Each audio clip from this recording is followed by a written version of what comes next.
Agora a gente vai falar sobre herança e legado. Vocês sabem a diferença entre herança e legado, igreja? A diferença é, herança é um patrimônio deixado por alguém, ou seja, em nossa sociedade é um valor financeiro deixado para um herdeiro usufruir. Pouquinho antes, só, os juniores, os radicais, quem que vai ficar com eles hoje? A Vanessa? Já estão lá? Se tem mais algum radical aqui, eles já estão nas salas, a partir de 10 anos.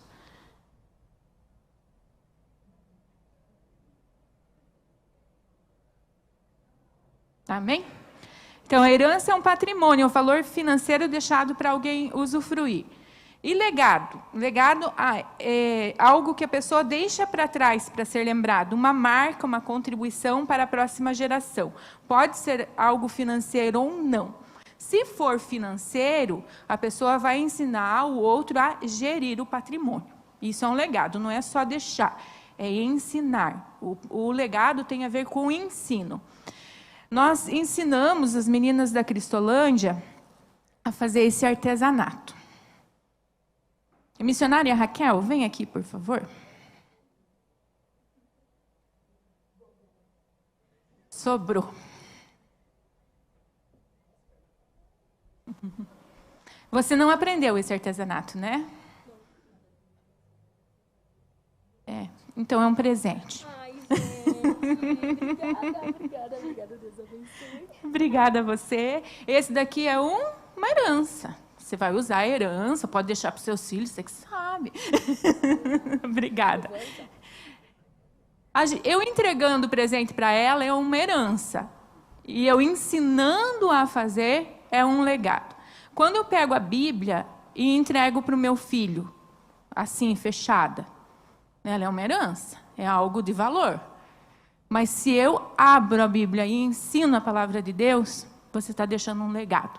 Acho que isso ficou bem marcado agora na nossa mente, né? Então, essa é a diferença. E Deus trabalha dessa forma. Deus é um Deus geracional. Ele trabalha de geração em geração. E Ele vai usando pessoas para transmitir a sua palavra e os seus valores. Vivemos em uma sociedade que valoriza muito a herança, status, bens e posses, e pouco o legado, o ensino, crescimento e o ensino. A sociedade quase não valoriza. Valoriza o quê? O que você tem. Valoriza o ter, não o ser. E Deus valoriza o ser, não o ter. E como nós, cristãos, podemos mudar na nossa família, na vida dos nossos filhos, essa cultura da valorização errada, da valorização do ter e não do ser. Em Tiago 1, 21 e 22, vai falar assim: portanto, deixem todo o costume imoral e toda má conduta, aceitem com humildade a mensagem que Deus planta no coração de vocês, a qual pode salvá-los. Não se enganem, não sejam apenas ouvintes dessa mensagem, mas a ponham em prática. Então, como que a gente vai deixar um legado para a nossa geração? Que elas vão passar para outra geração, e assim vai ser um legado geracional? Decidindo escutar e obedecer à voz de Deus. Quando a gente decide escutar e obedecer à voz de Deus, nós vamos nos esforçar para entender a palavra de Deus, a lei de Deus, e isso vai trazer transformação na nossa família, na nossa geração. Eu vou falar hoje um pouquinho, apesar de ser Dia das Mães, sobre Moisés. Moisés é um exemplo de legado. Legado e de sucessão, pastor. O pastor falou de sucessão de Davi, que ele deixou preparou o próximo líder, e Moisés também fez isso, preparou Josué, o próximo líder. Mas só que Moisés, eu vou falar de Moisés, mas no Dia das Mães, Joquebede foi uma pessoa muito especial. Foi a mãe de Moisés, que existia um decreto que matassem todos os meninos hebreus e jogassem no rio Nilo. Ela colocou no rio Nilo, mas dentro de um cestinho, bem protegido para salvar o filho dela. E ela não estava sozinha, o marido e a família toda apoiou. Então, eles salvaram Moisés, que depois salvou todo o povo hebreu, toda uma geração. Moisés foi chamado por Deus para governar e libertar um povo que estava vivendo sob severa opressão, com a identidade de grupo, de raça ameaçada e sua fé atacada. Moisés os conduziu por uma grande caminhada que levou décadas e centenas de quilômetros em direção à cura e à recuperação. Seu objetivo final de Moisés foi alcançado. A nação foi restaurada, a fé da nação avivada e o relacionamento dos israelitas com Deus fortalecido. Saíram da condição de um povo escravo para um povo livre. Após anos de espera, finalmente aproximava-se o dia em que o povo reveria sua terra natal e restabeleceria as famílias em seu país de origem. Porém, Moisés deixaria seu posto de liderança. Imagina ele caminhar 40 anos com um povo desobediente no deserto. O povo teve que aprender quem era Deus novamente, as leis de Deus, aprenderam a obedecer. Aí, quando ia chegar na Terra Prometida, porque o povo irritou ele e ele perdeu a paciência, Deus fala, você não vai. Ele ora e Deus fala, não, você não vai entrar na Terra. Então, ele ainda, com o não de Deus, não vai entrar. Ele preparou o seu sucessor, preparou a outra pessoa, deixou um livro inteiro escrito para preparar as futuras gerações de como cuidar da sua família, dos filhos, como eles usufruírem da terra que eles iam ganhar, que é o livro que Deus já tinha prometido, que é o livro de Deuteronômio. No livro de Deuteronômio, Moisés deixa as instruções para se manter um legado de fé e obediência. Ele faz um resumo da jornada que eles caminharam. O livro vai fazer um resumo, dá instruções para a entrada e permanência na nova terra e ensina o povo como transmitir sua fé para as gerações vindouras. Tudo isso em Deuteronômio. Eu li ele inteirinho, gente. Deixa eu ver, quem está agora sofrendo um pouquinho com uma possível sucessão pastoral que nossa igreja possa passar, leia Deuteronômio, vai ter as instruções. A palavra Deuteronômio significa repetição da lei, ou segunda entrega da lei. Essa repetição da lei foi necessária para as gerações mais jovens, nascidas no deserto, pois toda geração adulta que recebeu a lei entregue por Moisés no Sinai morreu no deserto por causa da rebelião e da falta de fé no Senhor. Então, numa geração que nasceu no deserto, ou que era muito pequena, ali quando que teve a desobediência, e ela teve que ser ensinada novamente, não foi outra lei, foi a mesma lei que Moisés leu novamente, para quê? Para que a geração que fosse assumir a nova terra, a terra prometida, estivesse com a lei gravada no coração e na mente. Deuteronômio não fala apenas de legado, mas de sucessão de um legado, passagem de poder para outro líder. Fala de Moisés preparando o povo para a entrada na terra prometida, depois de 40 anos no deserto. Fala de Moisés preparando Josué para ficar definitivamente no seu lugar. Ele fez isso durante anos, essa sucessão, porque Josué foi seu auxiliar.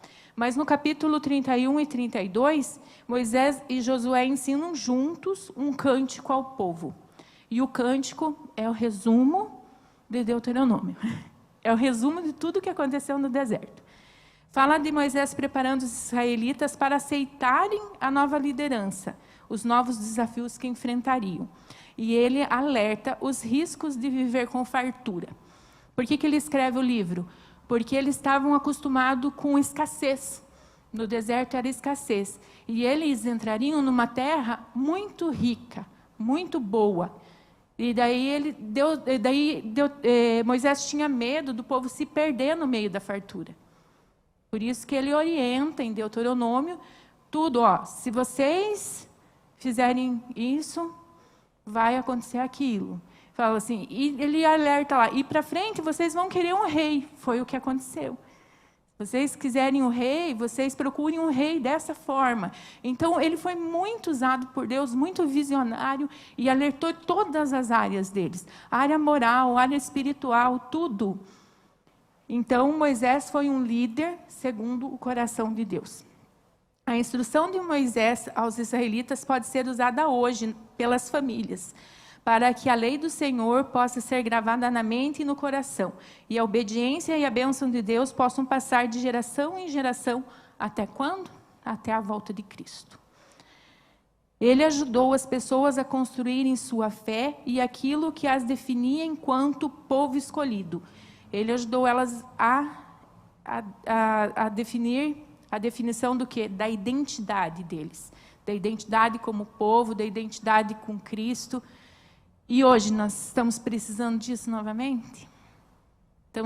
Nós estamos precisando passar para os nossos jovens a definição da lei do Senhor, a identidade deles em Cristo, para que eles façam diferença e não se misturem com as pessoas que não conhecem a Cristo? Muito, muito. E isso não é responsabilidade apenas da igreja, é responsabilidade da família. A igreja contribui, mas é a família que é responsável para passar os princípios e os valores para os filhos. Em Deuteronômio 6, vamos ler agora como a gente pode aplicar Deuteronômio nos dias de hoje. Vamos ler os versículos 6, o capítulo 6, os versículos de 4 a 9, e depois o capítulo 11, dos versículos 18 a 21.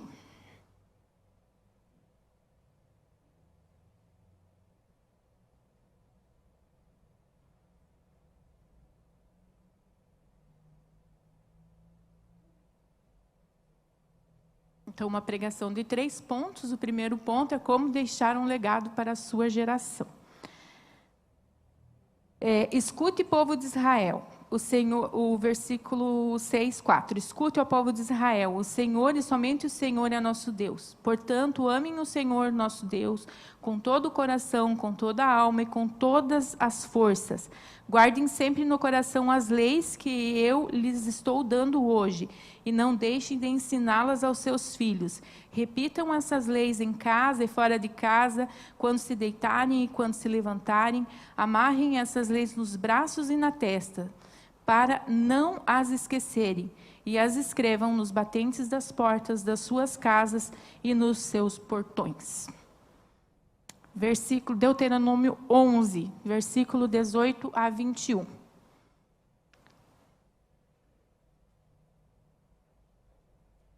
Lembrem-se desses mandamentos e os guardem no seu coração. Amarrem essas leis nos braços e na testa para não as esquecerem.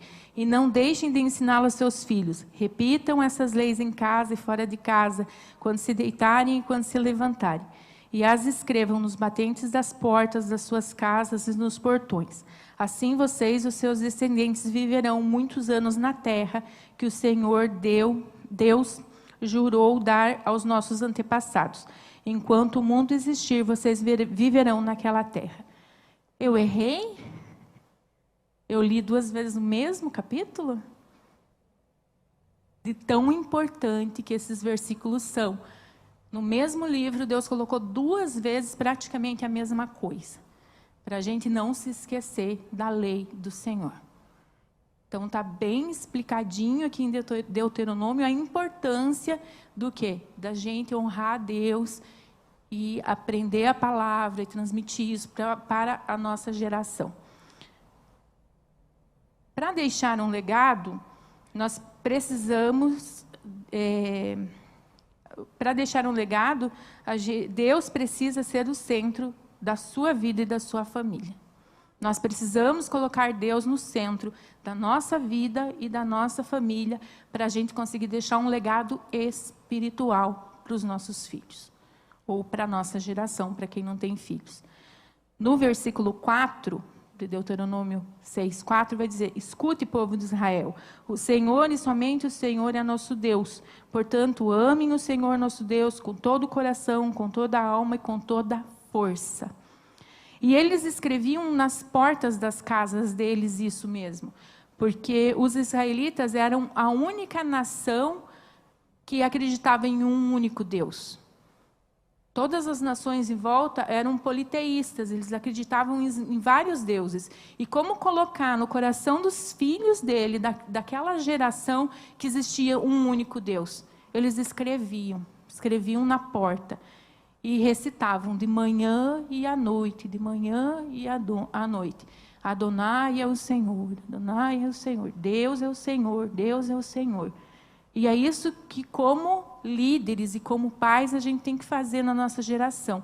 Repetir, repetir, repetir, até entrar no coração dos nossos filhos. Alguém falou assim, quantas vezes precisa repetir para o filho aprender? Quantas necessário até ele entender? Para uns vai ser pouco, para outros vai ser mais. Mas o que a gente, missão como cristãos, é anunciar. Falar, falar, falar. Colocando Deus no centro, colocamos Deus no centro quando mantemos os valores familiares inabaláveis. E quais são esses valores? O casamento deve ser entre um homem e uma mulher, é um valor inabalável? Está escrito lá, homem e mulher os formou. Casamento é uma aliança de compromisso até a morte de um dos cônjuges. É um valor inabalável. O que Deus uniu não separe o homem. Deus colocou limites de proteção na sexualidade? Para os solteiros, espere. Para os casados, tem limites de proteção. Isso daqui está escrito lá. Deixe pai e mãe e se una à sua mulher. Tem uma sequência lógica. Então, jovens têm que se preservar até o casamento? Tem que. Para quê? Para honrar a Deus. Marido e mulher desempenham tarefas e papéis diferentes dentro da aliança de casamento. É valor inabalável. Liderança do marido, submissão da mulher, amor e respeito entre os dois. Tem versículos na Bíblia falando sobre isso. Os filhos devem honrar e obedecer aos pais. É um valor inabalável? Honra teu pai e a tua mãe para viver longos dias na terra. Então, quando vocês tiverem questionamentos desses, precisa procurar o pastor, o líder. Pode ser que para melhorar, mas você não vai procurar um pastor, um líder, para saber se você deve continuar casado. A Bíblia já diz que deve. Você não vai procurar o pastor, o líder, para saber se você deve obedecer aos seus pais. A Bíblia já diz que deve.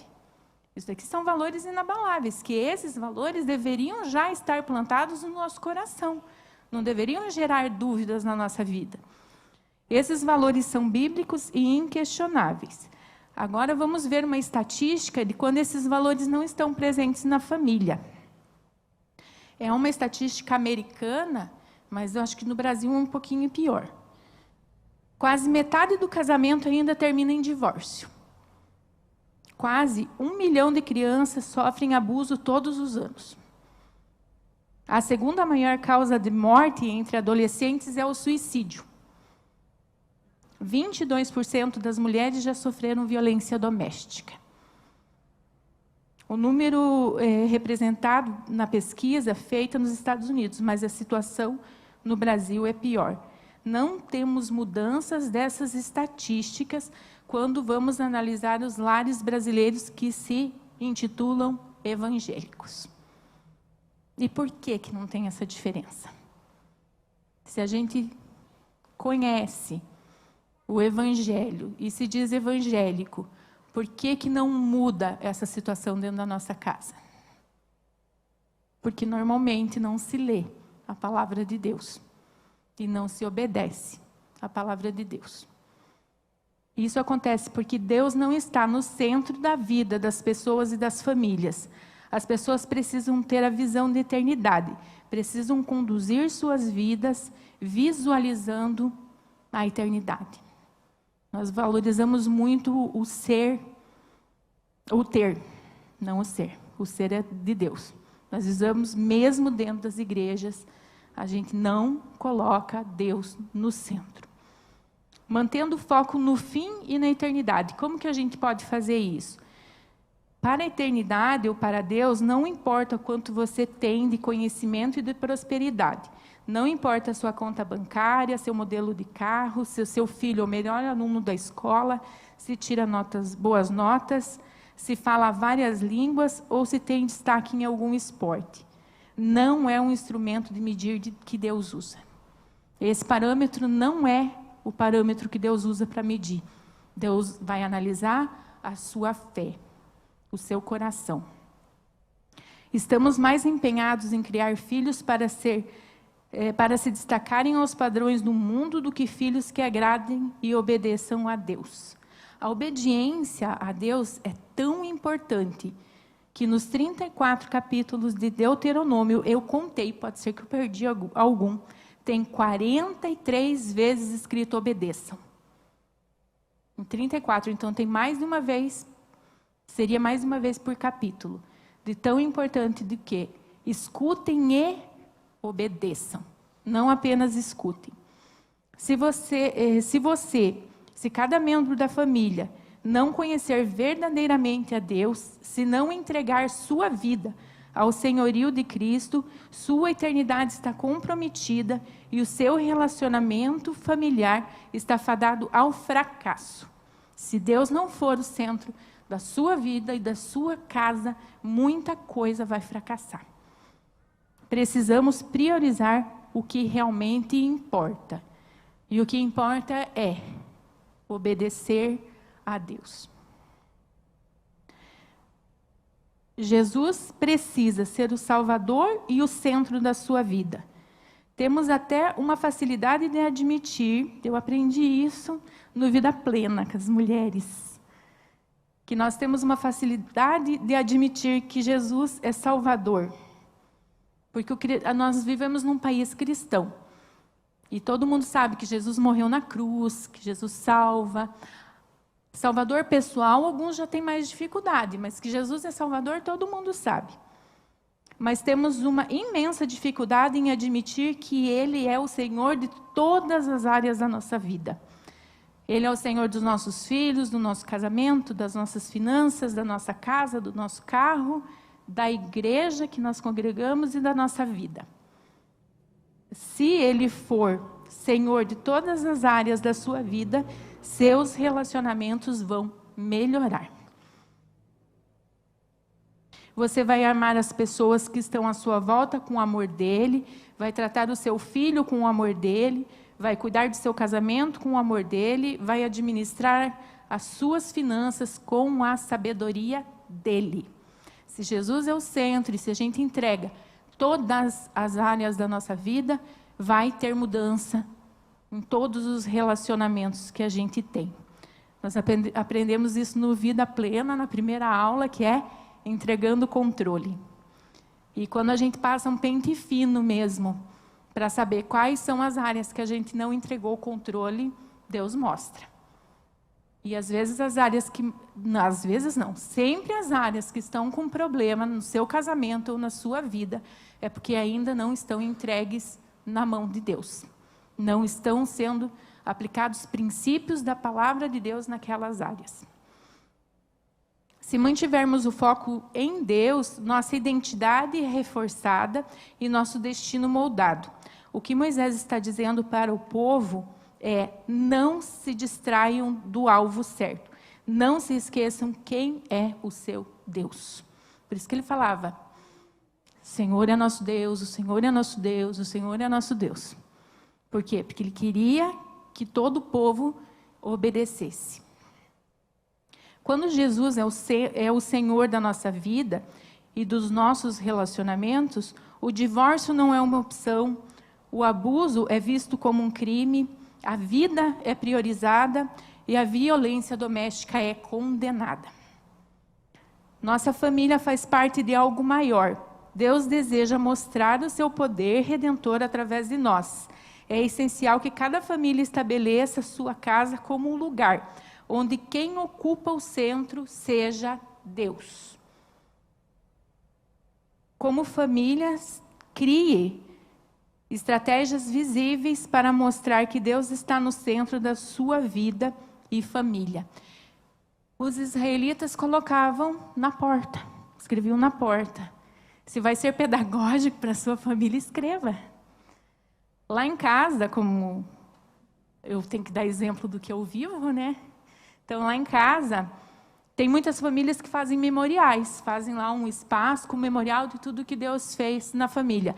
E lá em casa a gente resolveu fazer um caderno, que se chama Caderno de Bênção, onde todos os acontecimentos que a gente passa, está meio desatualizado, né, filha? Acho que tem 1 ano de atraso aqui. Mas começa aqui, Caderno de Bênção, Família Cola Santos, com a foto da família. Não vou mostrar inteiro, tá?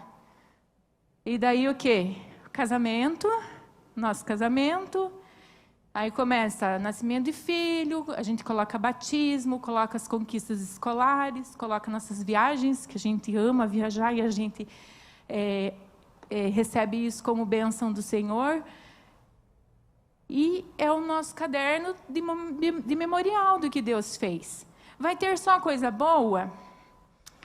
Uma foto que a gente precisa colocar aqui é da recuperação do Wilson, que ele teve um AVC 1 ano e pouco atrás. Ele ficou sem andar, ele ficou sem falar. Levanta lá, amor. Levanta, falei. Mostra.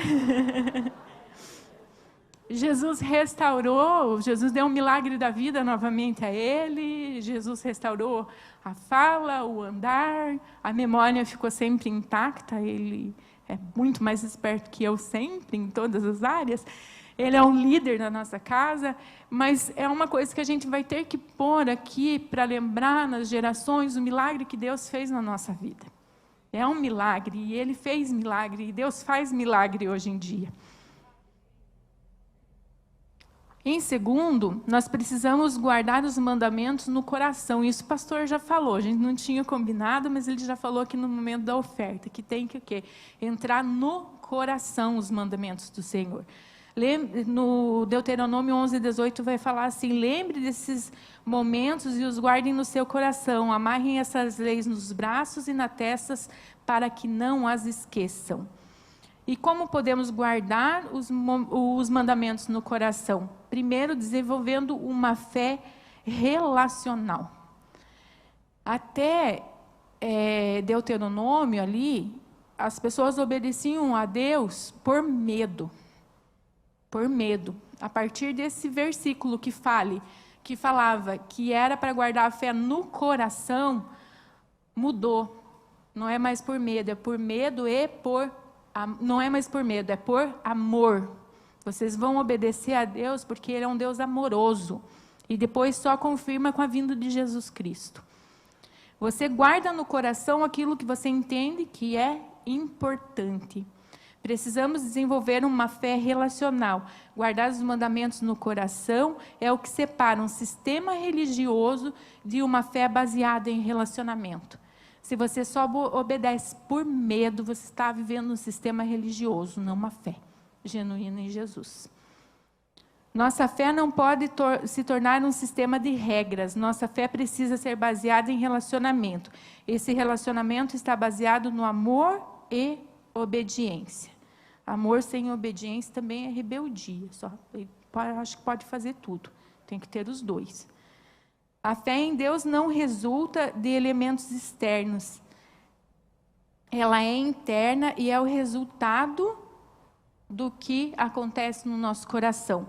Também a gente viu no Vida Plena que o que a gente gera no secreto, ele aparece no público. A nossa fé tem que gerar onde? No secreto. No nosso relacionamento com Deus. É do nosso relacionamento com Deus, do nosso secreto, que vai sair o alimento para cuidar dos nossos filhos. A base para a gente educar os nossos filhos e a geração que a gente está responsável para educar.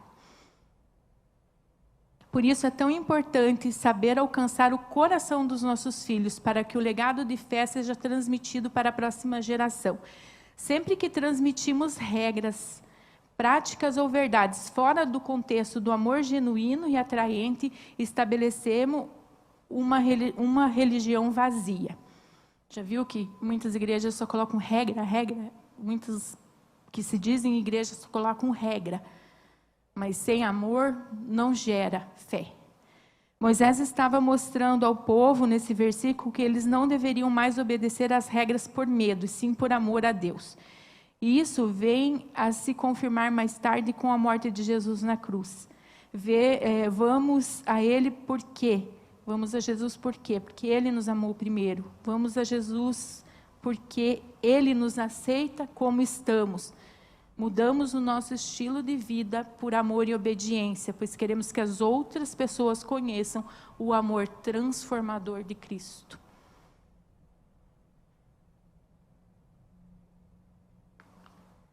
Amém, igreja? Guardar os mandamentos no nosso coração, e para a gente conseguir ensinar para os nossos filhos, nós temos que aprender a se relacionar com os nossos filhos, a se comunicar com eles. Para o pai, para os pais. Pai, aqui quando fala pai, é pai e mãe, tá? Sempre, não é só pai, é pai e mãe.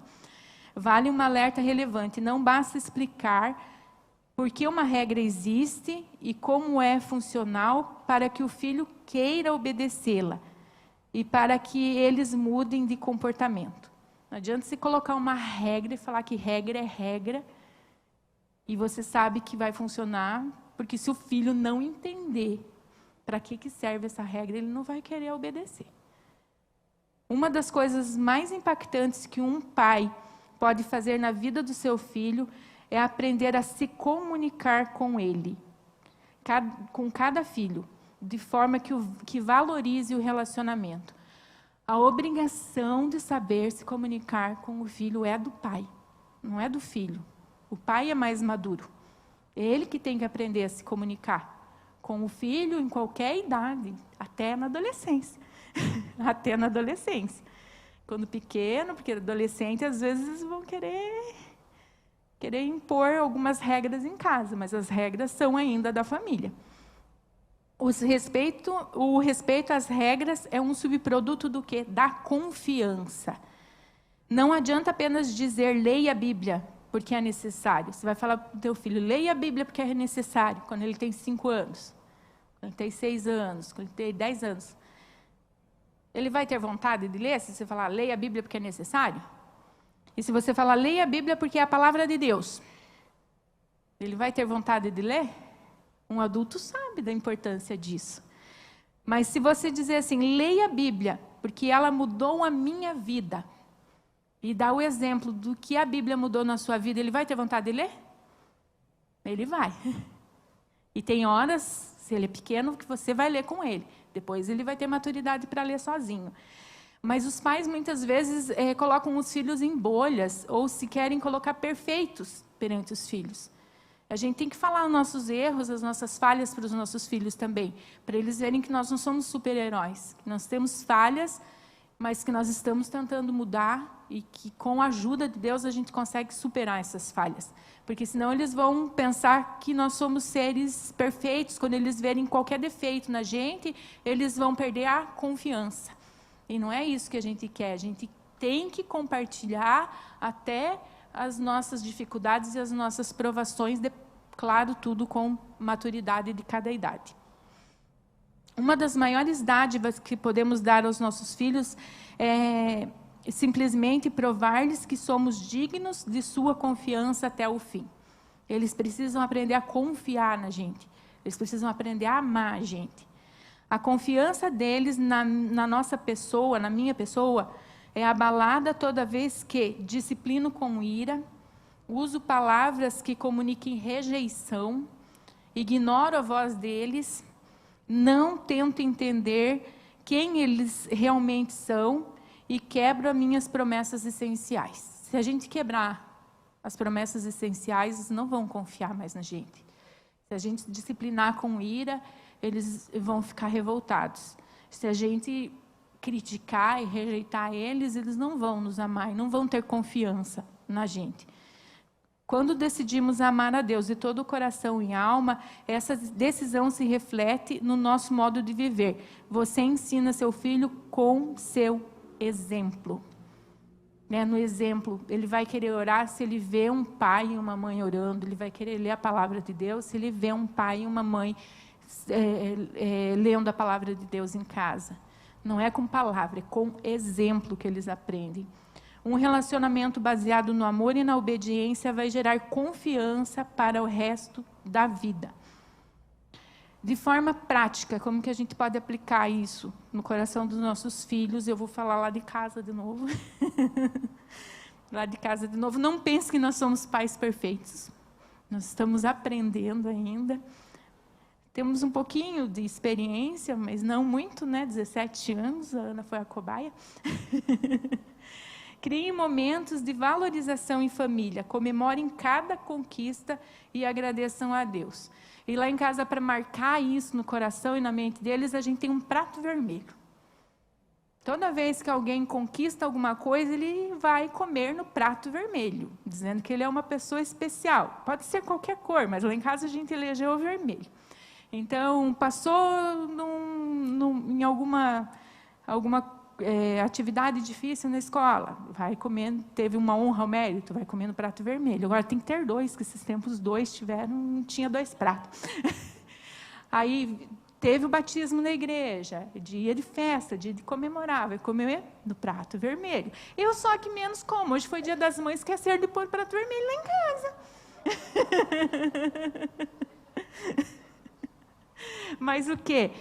Tem algum significado especial? Não, só diz que eles são especiais, que eles estão caminhando no caminho do Senhor e valorizar os momentos deles. Esses dias, alguém muito especial, próximo a nós, passou no vestibular e comeu no prato vermelho lá em casa também. Estamos colocando o quê? Vai ser alguma coisa geracional, com certeza eles vão querer transmitir isso para as próximas gerações. Mas tem que também colocar o significado, porque Deus está te abençoando, senão vai ser só um simbolismo vão. E não, tem que ter um significado. E o tópico 3, precisamos ensinar de forma intencional. Já ouviram falar de relacionamento intencional? Muitas vezes. De relacionamento discipular intencional? Muitas vezes. Mas já pensaram que vocês precisam ser intencionais na educação dos filhos? Vocês precisam ser objetivos na educação dos filhos? E no Deuteronômio 7:9 diz: e não deixem de ensiná-las aos seus filhos. Repitam essas leis em casa e fora de casa, quando se deitarem e quando se levantarem. Amarrem essas leis nos braços e na testa, para não as esquecerem. E as escrevam nos batentes das portas das suas casas e nos portões. Estabeleça uma dinâmica de ensino. Naquele dia, Moisés apresentou aos israelitas uma estratégia para que pudessem estabelecer uma dinâmica em casa, que os ajudaria a manter a fé viva, algo que viria derrubar os muros de todas as culturas da terra. Revelar um Deus cuja história transcende o tempo e o espaço. Deus estava atribuindo à família uma posição estratégica, estabelecendo-a como principal plataforma por onde ele demonstraria sua mensagem de restauração ao coração de todas as gerações. Aqui Moisés estava falando que a família é responsável por passar a fé para o filho. É a família que é responsável. E quando que ele falou? Dentro de casa, fora de casa, no caminho, ao deitar, ao levantar. Ele está falando assim, em todo tempo. Ensina a fé em todo tempo. Você vai passear, ache oportunidades para falar de Jesus. Seja criativo, seja criativa. Essa dinâmica deve ser capaz de comunicar aos seus filhos, essa dinâmica de ensino, uma fé cotidiana. Desenvolva um processo de ensino sistemático que prossiga até que as verdades centrais sejam compreendidas e acatadas pelas crianças.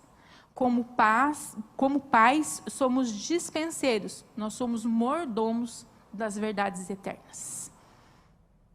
Nós temos as verdades, mas nós temos o quê?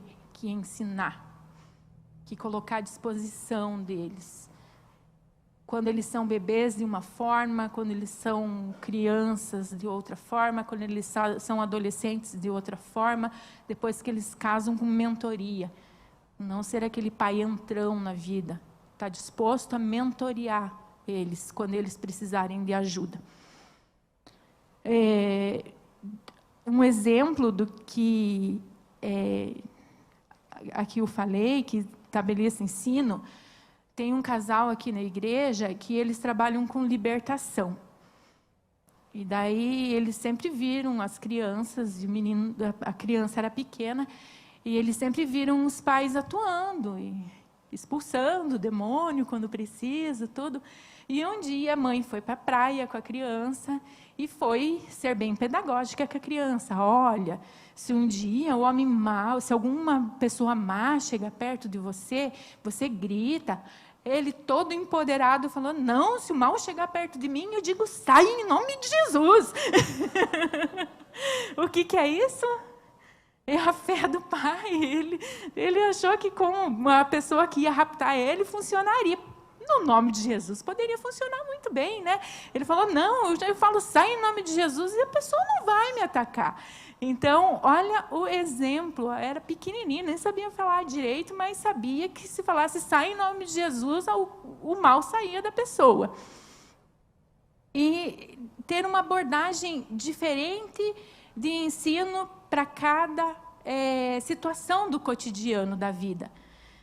Isso para mim foi novo, e quando que eu li esse trecho, eu tirei do Pense Laranja, que é uma parte de um livro direcionado a Ministério de Famílias e a pastores de famílias, e eu fui ver e eu agradeci a Deus que mesmo sem eu ter o conhecimento pedagógico, teológico, eu fiz isso com os meus filhos, e não foi por minha capacidade, foi por Deus, porque realmente agora Ele só confirmou que eu fiz certo. Até agora. E Deus vai honrar que eu continue. Mas você ser, em algumas partes do dia, você ser professor facilitador. Quando que você pode ser o professor facilitador? Nas refeições.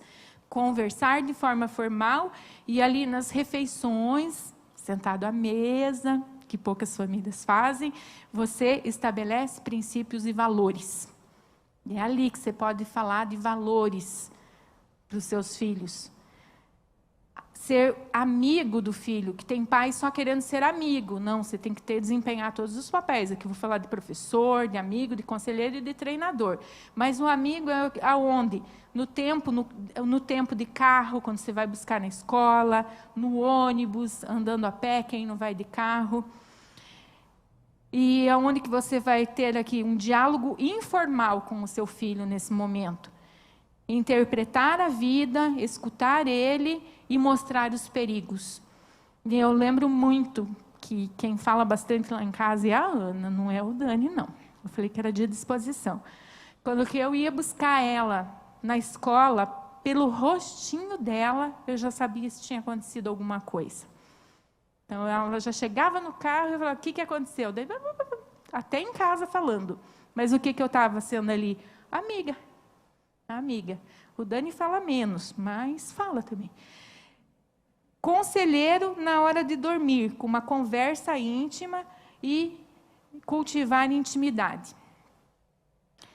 Quantas vezes eu fiquei 1 hora e meia deitada do lado, resolvendo dúvidas, com sono, mas estava lá, e a bichinha falava, e falava.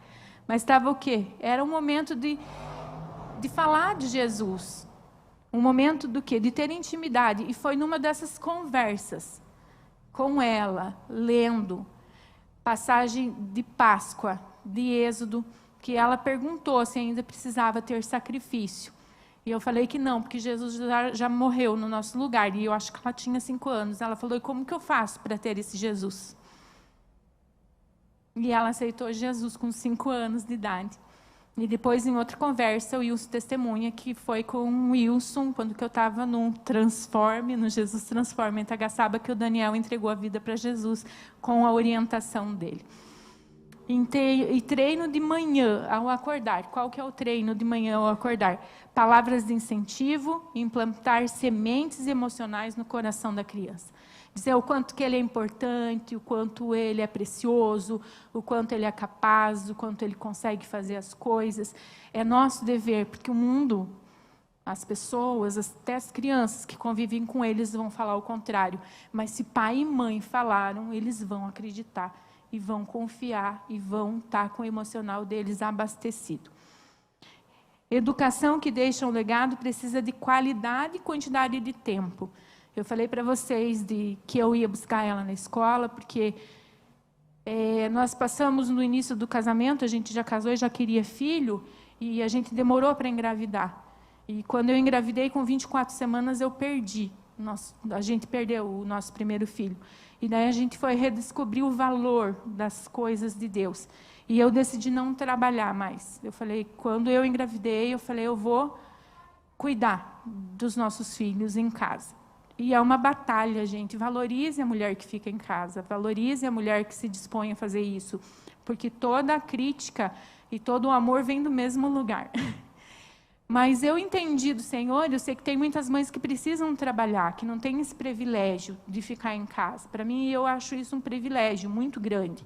E nunca fez falta eu não trabalhar. O dinheiro Deus sustentou e eu vejo que foi muito útil para mim e para o ministério também, porque eu pude me dedicar ao ministério, a conhecer famílias, o Ministério de Famílias que a gente trabalha aqui na igreja.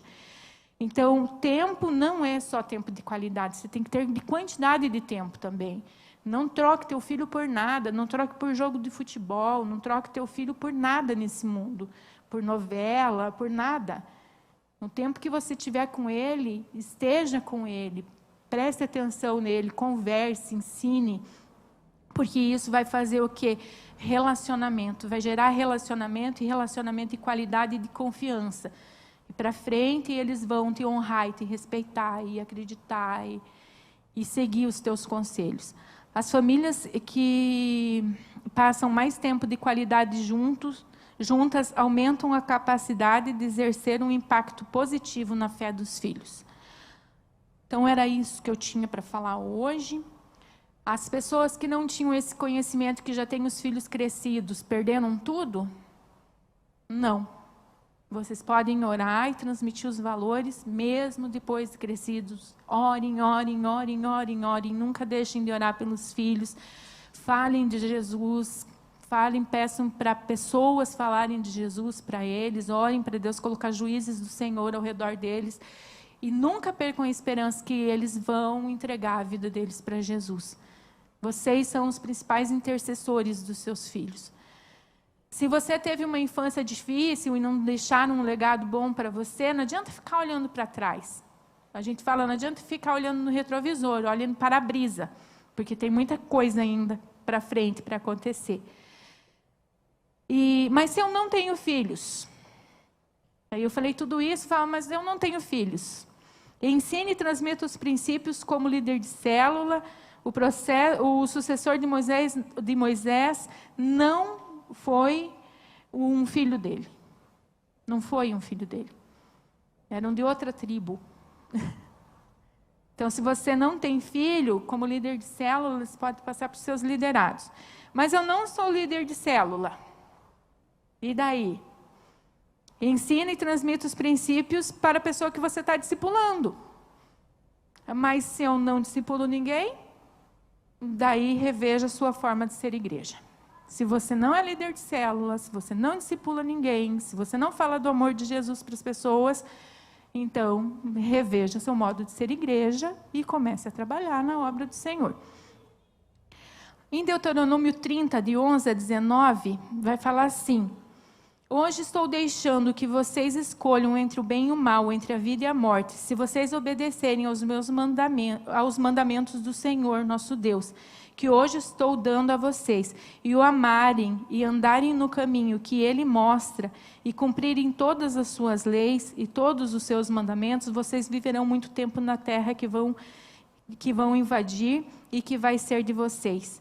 E Deus os abençoará, lhes dará muitos descendentes. Porém, eu lhes afirmo hoje, Mesmo que se abandonarem a Deus e não quiserem obedecer e se caírem na tentação de adorar e servir outros deuses, nesse caso vocês serão completamente destruídos e não viverão muito tempo na terra que estão para possuir no outro lado do Rio Jordão. Nesse dia clamo o céu e a terra como testemunhas contra vocês. Eu lhes dou a oportunidade de escolherem entre a vida e a morte, entre a bênção e a maldição. Escolham a vida, para que você e os seus descendentes vivam muitos anos.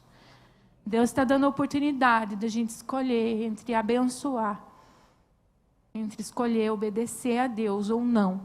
Escolham a obediência, escolham a vida, escolham a bênção. Deus está te chamando hoje para se posicionar. Você quer deixar um legado de bênção para a sua família? É hora de fazer uma escolha que vai mudar o destino da sua geração. Arão e Joquebede decidiram ouvir a voz de Deus e salvar o filho do decreto de morte. Moisés decidiu obedecer a Deus e mudar a história de uma geração. Josué decidiu que ele e a sua casa serviriam ao Senhor. Você quer que seus filhos, os seus liderados, sigam os princípios de Deus? Que Deus os abençoe. Escolha, decida hoje ouvir e obedecer a Deus. Vamos ouvir a música?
você declara hoje que você e sua casa servirão ao Senhor? Eu queria que a minha família viesse aqui, eu falei que eu ia chamá-los para a gente declarar. E você que quer consagrar a sua família ao Senhor, pode vir aqui à frente em família, que a gente, como está fazendo todos os domingos do mês de maio, orando em família. Cristolândia, vocês são uma família, se juntem aí. Quer consagrar sua família, líder da casa, homem da casa, venha, traga a sua família, venha consagrar a sua família ao Senhor, declarar que vocês vão ser obedientes ao Senhor. Vem cá. Essa é a nossa família, Deus tem nos abençoado. Vamos orar, consagrando. Quem quiser ficar de joelho, fica. Ai, a câmera, né? Se você quiser ficar de joelho, se posicionar de joelho, nós estamos orando. Pai amado, Pai bendito, nós te agradecemos, ó Pai, porque o Senhor é um Deus todo-poderoso, um Deus que fala através das gerações, um Deus que ama a família, que criou, que idealizou a família, Senhor. Um Deus que está cada dia mais presente nas nossas vidas, Pai. Nós queremos declarar agora que o Senhor Jesus é o centro da nossa casa, o centro da nossa família. Nós queremos declarar ao Senhor que ninguém aqui vai tomar decisões que não sejam decisões baseadas na sua palavra, Senhor. Ensina-nos, Senhor, a te obedecer cada dia mais, Senhor. Ensina-nos, Senhor, a te servir cada dia mais, Senhor. Ensina-nos, Senhor, a ser melhores pais, melhores mães, melhores filhos, ó Pai. E que a nossa família se consagre cada dia no altar do Senhor. Queremos ver, Senhor, os nossos filhos sendo missionários, sendo missionárias, sendo obreiros da palavra do Senhor, levando a sua mensagem a todos os cantos da terra, Senhor. Nós declaramos, Senhor, que na nossa família, na nossa geração e nas gerações que virão, todos vão servir ao Senhor. Nós consagramos a vida deles a Ti, ó Deus. Nos dê sabedoria, Senhor, para administrar os problemas do dia a dia, e que o divórcio nunca seja uma opção nos nossos lares, ó Pai. Melhora, Senhor, a nossa comunicação com o Senhor e com os membros da nossa família, Senhor. Que nós possamos ser sal e luz como famílias nessa terra, Senhor. Levanta, Senhor, homens e mulheres dedicados a trabalhar no ministério de família, Senhor, mostrando, Senhor, a luz, o farol de Deus, o brilho das famílias nessa sociedade, Senhor. Coloca os seus princípios, Senhor, gravados no nosso coração, Senhor, na nossa mente, Senhor, para que a gente nunca se afaste de Ti, ó Deus. Nós consagramos, Senhor, todas as famílias que estão aqui à frente, Senhor, ao Senhor, ó Pai, dedicadas ao Senhor, ó Pai, famílias relevantes no meio em que vivem, ó Pai. Nos orienta e nos guia todos os dias, ó Pai, e nós declaramos: eu e a minha casa serviremos ao Senhor. Todas as famílias declaram nesse momento, Senhor, recebe, Senhor, a nossa declaração, Senhor, que nós serviremos no Teu altar sempre, ó Deus, em nome de Jesus, Senhor. Amém, ó Deus.